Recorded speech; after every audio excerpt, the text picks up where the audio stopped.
The other area you have access to is the report section. From here I can grab the data in a CSV file format or XML. I can pull up information, for instance, on bleachable fancy tallow. So I'm going to go to animal fats, bleachable fancy tallow packer. I'm going to pick which regions I'd actually like, in this case Chicago, and I'm going to grab Missouri River as well. I can grab the information at a daily, weekly, and monthly average. I've set my date range here. In this case I'm going to move it out to the beginning of the year. And from here I can hit download data. The file will then download to your system, and you can open it and use it in any program you'd like. You can also go to the monthly averages area and pull up information on any one of our products and look at it over a monthly period. In this case we'll look at choice white grease.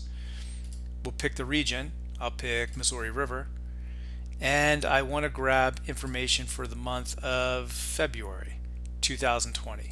And when I generate this report, it'll pop up right here on our screen.